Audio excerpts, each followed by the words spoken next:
Hi friends, market അപ്ഡേറ്റ്സിൻ്റെ ഒരു പുതിയ വീഡിയോയിലേക്ക് എല്ലാവർക്കും സ്വാഗതം.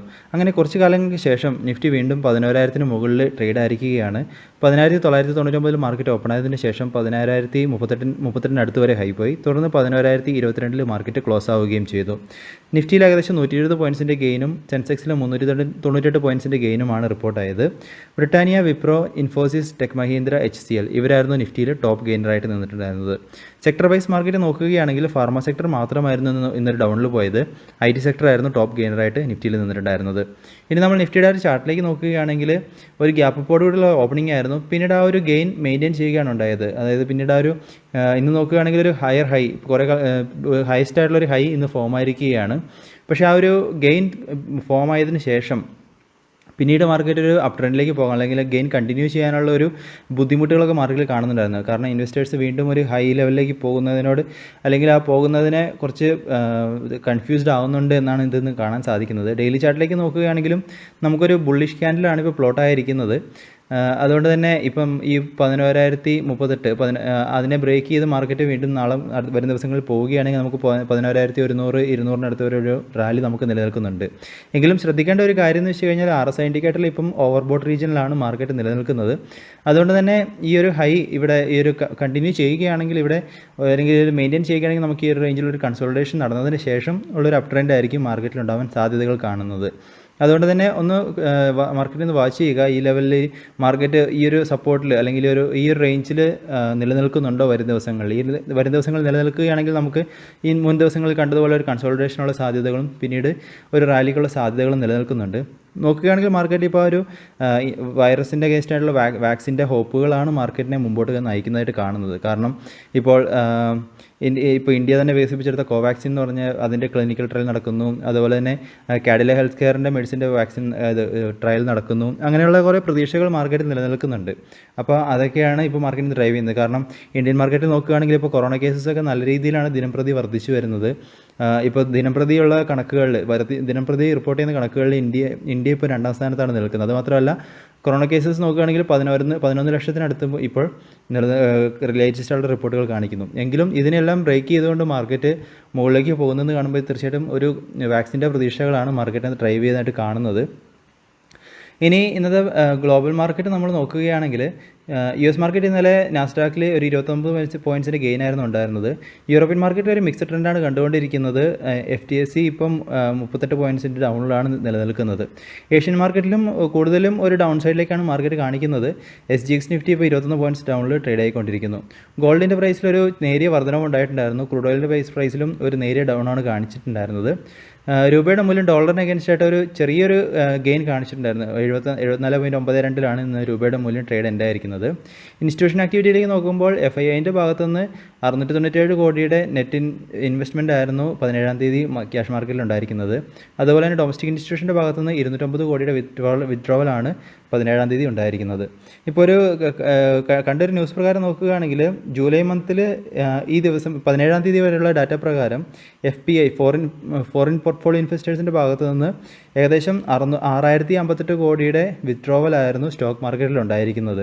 അതുമാത്രമല്ല, ഡെപ്റ്റ് മാർക്കറ്റ് നോക്കുമ്പം 2,957 കോടിയുടെ നെറ്റ് വിത്ഡ്രോവൽ ഉണ്ടായതായിട്ടും ഒരു ന്യൂസ് അപ്ഡേറ്റ് ഞാൻ കണ്ടിട്ടുണ്ടായിരുന്നു. ഇനി അടുത്തായിട്ട് പ്രൈസിലും വോളിയത്തിലും ഇൻക്രീസ് ഉള്ള സ്റ്റോക്കുകൾ നോക്കുകയാണെങ്കിൽ ലാർജ് ക്യാപ്പിൽ general insurance, Britannia, Bayer corp, Info Edge, Bajaj Finserv ഇങ്ങനെ കുറച്ച് കമ്പനികളുണ്ട്. അതുമാത്രമല്ല, മിഡ് ക്യാപ്പിലേക്ക് വരുമ്പോഴും നമുക്ക് കുറച്ച് കമ്പനികൾ കാണാൻ സാധിക്കുന്നുണ്ട്. അതുമാത്രമല്ല, നമ്മൾ കഴിഞ്ഞ കുറച്ച് ദിവസങ്ങളായിട്ട് കണ്ടുവരുന്നൊരു സ്റ്റോക്കായിരുന്നു 52 വീക്ക് ഹൈഡ് അടുത്ത് ട്രേഡ് ആയിക്കൊണ്ടിരിക്കുന്ന സ്റ്റോക്ക്. ഇത് മിഡ് ക്യാപ്പിലാണ്, ഗ്രാനുൾസ് ഇന്ത്യ. അത് വീണ്ടും ആ ഒരു 52 വീക്ക് ഹൈഡ് അടുത്ത് തന്നെ ഇപ്പോൾ ട്രേഡ് ആയിക്കൊണ്ടിരിക്കുകയാണ്. പുതിയ 52 വീക്ക് ഹൈ ക്രിയേറ്റ് ചെയ്തുകൊണ്ട് ആ സ്റ്റോക്ക് മുന്നോട്ട് പോകുന്നു. അവരുടെ ഏർണിംഗ്സ് റിലീസ് നമ്മൾ കണ്ടിട്ടുണ്ടായിരുന്നു. നല്ലൊരു സ്ട്രോങ് ആയിട്ടുള്ള ഏർണിംഗ്സ് ആയിരുന്നു. അപ്പോൾ നിങ്ങൾ ഈ ഒരു സ്റ്റോക്കിനെ ഒന്ന് ട്രാക്ക് ചെയ്തുകൊണ്ടിരിക്കുക. അപ്പോൾ നിങ്ങൾക്ക് നല്ലൊരു ഓപ്പർച്യൂണിറ്റി നിങ്ങൾക്കും ഫീൽ ചെയ്യുന്നുണ്ടെങ്കിൽ തീർച്ചയായിട്ടും ഒന്ന് ട്രൈ ആവുന്ന സ്റ്റോക്കാണിത്. അതുമാത്രമല്ല, നിങ്ങൾ ഈ 52 വീക്ക് ഹൈയിലുള്ള സ്റ്റോക്കുകളും അതുപോലെ തന്നെ പ്രൈസ് വോളിയം ഇൻക്രീസിലുള്ള സ്റ്റോക്കുകളും നിങ്ങളൊന്ന് ട്രാക്ക് ചെയ്യുക. അപ്പോൾ നിങ്ങൾക്ക് ഒരു അനാലിസിസിലൂടെ ഒരു ട്രേഡിംഗ് പോസിബിലിറ്റി ഉള്ള സ്റ്റോക്കുകൾ കണ്ടെത്താൻ സാധിക്കുകയാണെങ്കിൽ നിങ്ങൾക്ക് തീർച്ചയായിട്ടും ട്രൈ ചെയ്യാവുന്നതാണ് ഇതിൽ. ഇനി അടുത്തായിട്ട് നമ്മൾ ഇന്നത്തെ പ്രധാനപ്പെട്ട അപ്ഡേറ്റുകൾ നോക്കുകയാണെങ്കിൽ വോഡാഫോൺ AGR ഡ്യൂസിൻ്റെ ഇതായിട്ട് ഏകദേശം 1000 കോടി രൂപ പേ ചെയ്തു എന്നുള്ളൊരു അപ്ഡേറ്റ് വന്നിട്ടുണ്ടായിരുന്നു.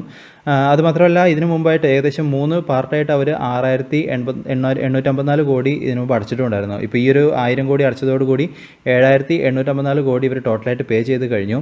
ഇന്ന് AGR ഇവരുടെ സുപ്രീം കോടതിയിൽ ഹിയറിംഗ് ഉണ്ടായിരുന്നു ഇതിന് വോഡാഫോണിൻ്റെ ഇത് പാർട്ടിൽ ഈ ഡ്യൂസൊക്കെ ക്ലിയർ ചെയ്യുന്നതിൻ്റെതായിട്ട്.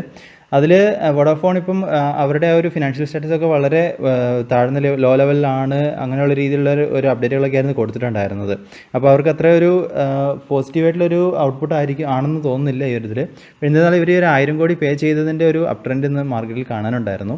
ഇനി സ്റ്റീൽ സ്ട്രിപ്സ് വീൽസിനെ സംബന്ധിച്ചിടത്തോളം അവർക്ക് ഏകദേശം 1,45,000 വീൽസിൻ്റെ ഒരു ഓർഡർ കിട്ടിയിട്ടുണ്ടായിരുന്നു US കാരവാൻ ട്രെയിലർ മാർക്കറ്റിൽ നിന്ന്. ഇതിൻ്റെ ഒരു ഓർഡറിൻ്റെ വർത്ത് നോക്കുകയാണെങ്കിൽ $1.5 മില്യൺ ആണ് വർത്ത് ചെയ്യുന്ന ഓർഡറാണെന്നാണ് അവർ അപ്ഡേറ്റുകളിൽ പറഞ്ഞിരിക്കുന്നത്. അതുമാത്രമല്ല ഇവരുടെ ഒരു ഭാഗത്തു നിന്ന് ഒരു അപ്ഡേറ്റുകളിൽ നോക്കുമ്പോൾ ഈ ഒരു വർഷം ഫിനാൻഷ്യൽ ഇയർ 2021 ഇവരുടെ ബിസിനസ്സിൽ ഏകദേശം 25% വർധനവ് ഇയർ ഓൺ ഇയറിൽ ഉണ്ടാകും, അത് പ്രതീക്ഷിക്കുന്നു എന്ന രീതിയിലാണ് അവർ അപ്ഡേറ്റുകളിൽ പറഞ്ഞിരിക്കുന്നത്. തീർച്ചയായിട്ടും ഇത് ഇവർക്കൊരു പോസിറ്റീവ് ന്യൂസ് ആയിരുന്നു. ഇനി ഫെഡറൽ ബാങ്കിനെ സംബന്ധിച്ചിടത്തോളം ഒരു ഗുഡ് ന്യൂസ് എന്ന് വെച്ച് കഴിഞ്ഞാൽ രാകേഷ് ജിൻജിൻവാല അദ്ദേഹത്തിൻ്റെ സ്റ്റേക്ക് ഈ ഒരു കമ്പനിയിൽ ഇൻക്രീസ് ചെയ്തിട്ടുണ്ടായിരുന്നു.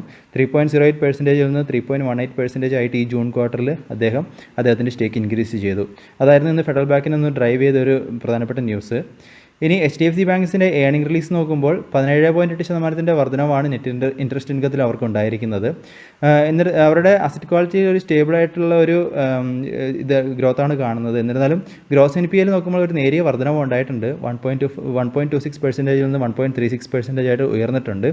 എന്നിരുന്നാലും നെറ്റ് NPL ഒരു നേരിയ കുറവ് ഉണ്ടായിട്ടുണ്ട്. 0.36% നിന്നും 0.33% ആയിട്ട് കുറഞ്ഞിട്ടുണ്ട്. ഇനി ഇവരുടെ ഈ RBI കൊടുത്ത മൊറട്ടോറിയത്തിൽ ഇപ്പം ഏകദേശം അവരുടെ 9% കസ്റ്റമേഴ്സ് ഈ മൊറട്ടോറിയം അവെയിൽ ചെയ്തു എന്നാണ് പറഞ്ഞിരിക്കുന്നത് ലേറ്റസ്റ്റ് റിപ്പോർട്ടിൽ.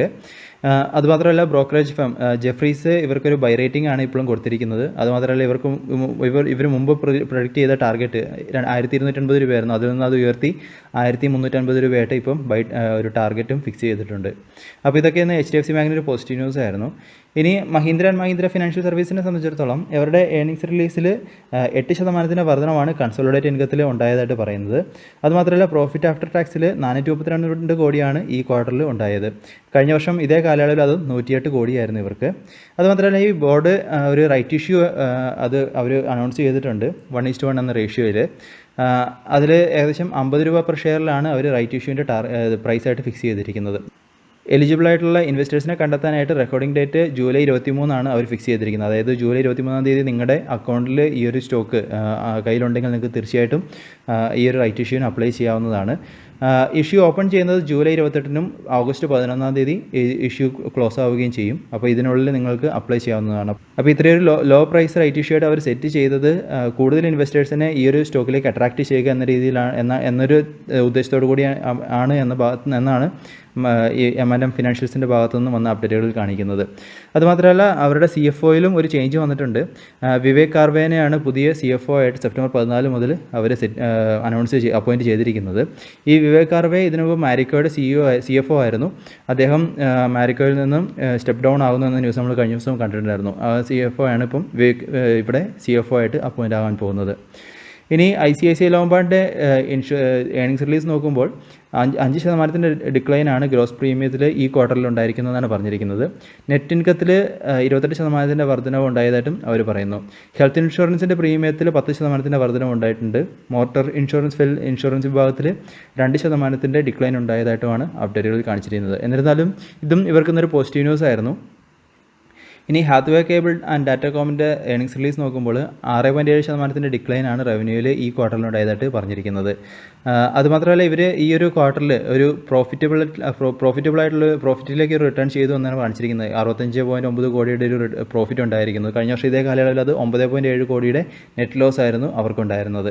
അപ്പോൾ അത് അവർക്കും ഒരു പോസിറ്റീവ് ന്യൂസ് ആയിട്ട് മാറിയിട്ടുണ്ടായിരുന്നു. പിന്നെ യെസ് ബാങ്കിൻ്റെ FPOനെ സംബന്ധിച്ചിടത്തോളം അതിൽ 100% അലോക്കേഷൻ അവർക്ക് വന്നിട്ടില്ല. സബ്സ്ക്രിപ്ഷൻ 95% ക്ലോസ് ആവുകയായിരുന്നു ഉണ്ടായിരുന്നത്. ക്വാളിഫൈഡ് ഇൻസ്റ്റിറ്റ്യൂഷണൽ ബയേഴ്സിൻ്റെ ഭാഗത്തു നിന്നും 1.9 ടൈംസിൻ്റെ സബ്സ്ക്രിപ്ഷൻ അവർക്കുണ്ടായിട്ടുണ്ടായിരുന്നു. എന്നിരുന്നാലും റീറ്റെയിൽ വിഭാഗത്തിൽ 0.47 ടൈംസ് മാത്രമേ അവർക്ക് സബ്സ്ക്രിപ്ഷൻ ഉണ്ടായിട്ടുള്ളൂ. അതായത് അവർ പ്രതീക്ഷിച്ചത്ര സബ്സ്ക്രിപ്ഷൻ റീറ്റെയിലേഴ്സിൻ്റെ ഭാഗത്തു നിന്നോ അല്ലെങ്കിൽ ഹൈ നെറ്റ് വർത്ത് ഇന്ത്യൻസിൻ്റെ ഭാഗത്തു നിന്നോ അവർക്ക് ഉണ്ടായിട്ടുണ്ടായിരുന്നില്ല. അതുകൊണ്ട് തന്നെ ഇന്നത്തെ ഒരു സ്റ്റോക്ക് നോക്കുകയാണെങ്കിൽ വീണ്ടും അത് ഡൗണിലേക്ക് വരികയാണ് ഉണ്ടായത്. നമ്മൾ ഇതിനുള്ള കാരണങ്ങൾ കണ്ടിരുന്നു. അവർ ഫ്ലോർ പ്രൈസായിട്ട് സെറ്റ് ചെയ്തത് 12 രൂപയായിരുന്നു. അതുകൊണ്ട് തന്നെ നിങ്ങൾ ഓപ്പൺ മാർക്കറ്റിൽ നിന്ന് വാങ്ങുന്നുണ്ടെങ്കിൽ കുറച്ചുകൂടെ ഒന്ന് വെയിറ്റ് ചെയ്യുക. ഇതിൻ്റെ ഒരു മൂവ്മെൻറ്റ് നിങ്ങൾക്കൊന്ന് കണ്ടതിന് ശേഷം അതൊന്ന് അണ്ടർസ്റ്റാൻഡ് ചെയ്തതിന് ശേഷം ഇത് ഈ സ്റ്റോക്കിലേക്ക് ഇനി ഇറങ്ങുന്നതായിരിക്കും നല്ലത്. ഇനി മൈൻഡ്ട്രീയിലെ സംബന്ധിച്ചിടത്തോളം അവർ ജർമ്മനിയിലുള്ള ഒരു കമ്പനിയുമായിട്ട് ഒരു സ്ട്രാറ്റജിക് പാർട്ണർഷിപ്പിൽ വന്നിട്ടുണ്ട്. അവരുടെ ആ ഒരു കമ്പനിക്ക് ഒരു ഡിജിറ്റൽ ട്രാൻസ്ഫോർമേഷൻ കൊടുക്കുക എന്ന രീതിയിൽ അത് മൈൻഡ്ട്രീക്ക് ഒരു വിന്നായിരുന്നു, നല്ലൊരു ഗുഡ് ന്യൂസുമായിരുന്നു.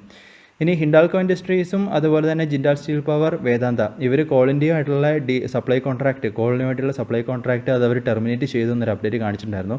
ഇതിന് പ്രധാന കാരണങ്ങളായിട്ട് ഈ കമ്പനികൾ ചൂണ്ടിക്കാണിച്ചത് ഇത് കോളിൻ്റെയൊക്കെ പുവർ ക്വാളിറ്റി, അതുപോലെ തന്നെ ഹൈ ട്രാൻസ്പോർട്ടേഷൻ കോസ്റ്റൊക്കെയാണ്. അതുമൂലമാണ് ഞങ്ങൾ ഈ സപ്ലൈ കോൺട്രാക്റ്റൊക്കെ ടെർമിനേറ്റ് ചെയ്യുന്നതെന്നാണ് അപ്ഡേറ്റ് പറഞ്ഞത്. എന്നിരുന്നാലും കോൾ ഇന്ത്യൻ്റെ ഭാഗത്തു നിന്ന് നോക്കുമ്പോൾ അവർ പറഞ്ഞത് ഈ ഒരു കൊറോണയുടെ ഇമ്പാക്റ്റുകളൊക്കെ വന്നതുകൊണ്ട് ഡിമാൻഡിലൊക്കെ വളരെ കുറവുണ്ടായിട്ടുണ്ട്. അതുകൊണ്ട് കോളൊക്കെ വളരെ ചീപ്പായിട്ട് അവർക്ക് കിട്ടും. അതുകൊണ്ട് തന്നെ ഈ ഒരു സപ്ലൈ ടെർമിനേറ്റ് ചെയ്ത് പുതിയ ഓപ്പർച്യൂണിറ്റികൾ ട്രൈ ചെയ്യാനാണ് ഈ കമ്പനികൾ ട്രൈ ചെയ്യുന്നതെന്നാണ് കോൾ ഇന്ത്യയുടെ ഭാഗത്തു നിന്ന് വന്ന അപ്ഡേറ്റുകൾ.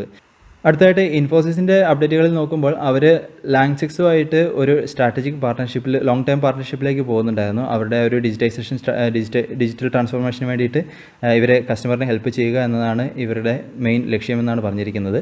അപ്പോൾ ഈ ഒരു വിന്നും ഇൻഫോസിസിന് എന്നൊരു ഗുഡ് ന്യൂസ് ആയിരുന്നു.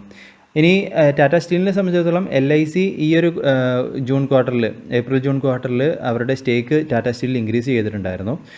ഇതിനു മുമ്പ് മാർച്ച് ക്വാർട്ടറിൽ 9.11% അവർക്ക് സ്റ്റേക്ക് ഉണ്ടായിരുന്നത്. അതിൽ നിന്നും 10.26% ആയിട്ട് അവർ ഉയർത്തിയിട്ടുണ്ടായിരുന്നു. അപ്പോൾ ഇത് ടാറ്റ സ്റ്റീലിനെ സംബന്ധിച്ചുള്ള ഒരു പോസിറ്റീവ് ന്യൂസ് ആണ്. അപ്പോൾ LICനെ സംബന്ധിച്ചിടത്തോളം പറയുന്നത് വെച്ചാൽ ഒരു ക്വാളിറ്റി സ്റ്റോക്ക് പിക്കർ എന്ന രീതിയിലാണ്. അപ്പം തീർച്ചയായിട്ടും നിങ്ങൾ ഈ സ്റ്റോക്ക് ഒന്ന് വാച്ച് ചെയ്യുക. അപ്പോൾ നിങ്ങൾക്കും ഒരു പോസിബിലിറ്റി ഫീൽ ചെയ്യുന്നുണ്ടെങ്കിൽ തീർച്ചയായിട്ടും ട്രൈ ചെയ്യുക ഇൻവെസ്റ്റ്മെൻറ്റിനായിട്ട്. ഇനി മുത്തൂറ്റിനെ സംബന്ധിച്ചിടത്തോളം നമ്മൾ കണ്ട ന്യൂസ് ആയിരുന്നു അവർ സ്റ്റോക്ക് സ്പ്ലിറ്റിന് വേണ്ടിയിട്ട് പ്ലാൻ ചെയ്യുന്നു എന്നുള്ളത്. അപ്പോൾ അവർ ഈ ഒരു മാർക്കറ്റിൽ ഇപ്പോൾ ഉള്ള സിറ്റുവേഷൻ കണക്കിലെടുത്തുകൊണ്ട് ആ ഒരു ഡിസിഷൻ അവർ നീട്ടി വെച്ചിരിക്കുകയാണ്. ഇപ്പോൾ ഒരു സ്റ്റോക്ക് സ്പ്ലിറ്റ് ഇനിയൊരു അപ്ഡേറ്റ് ഉണ്ടാകുന്നത് വരെ ഉണ്ടാവില്ല എന്ന രീതിയിലാണ് പറഞ്ഞിരിക്കുന്നത്. ഇനി അടുത്തായിട്ട് ഈ ആഴ്ച ഏണിങ്സ് റിലീസ് വരുന്ന കമ്പനികളാണിത്. ഇത് മാത്രമല്ല, ഏകദേശം 200-ലധികം കമ്പനികളുടെ ഏണിങ്സ് റിലീസ് വരുന്നുണ്ട്. അതിൽ പ്രധാനപ്പെട്ട കുറച്ച് കമ്പനികളാണ് ഈ കാണിച്ചിരിക്കുന്നത്. ഇവരായിരിക്കും മാർക്കറ്റിന് ഈ ആഴ്ച അല്ലെങ്കിൽ വരുന്ന ദിവസങ്ങളിൽ നിന്ന് മാർക്കറ്റിനെ ഡ്രൈവ് ചെയ്യാൻ പോകുന്ന സ്റ്റോക്കുകൾ. അപ്പോൾ തീർച്ചയായും ഈ ഒരു ഏണിങ്സ് റിലീസൊക്കെ നിങ്ങളൊന്ന് ക്ലോസ് ആയിട്ട് വാച്ച് ചെയ്യുക. അപ്പോൾ ഇതൊക്കെയാണ് ഇന്നത്തെ പ്രധാനപ്പെട്ട അപ്ഡേറ്റുകൾ. നിങ്ങൾക്കറിയാവുന്ന കാര്യങ്ങളും തീർച്ചയായിട്ടും കമൻറ്റ് വഴിയായിട്ട് അറിയിക്കുക. പുതിയ അപ്ഡേറ്റുകൾ നമുക്ക് വീണ്ടും കാണാം. അതൊരു this is Tony signing off.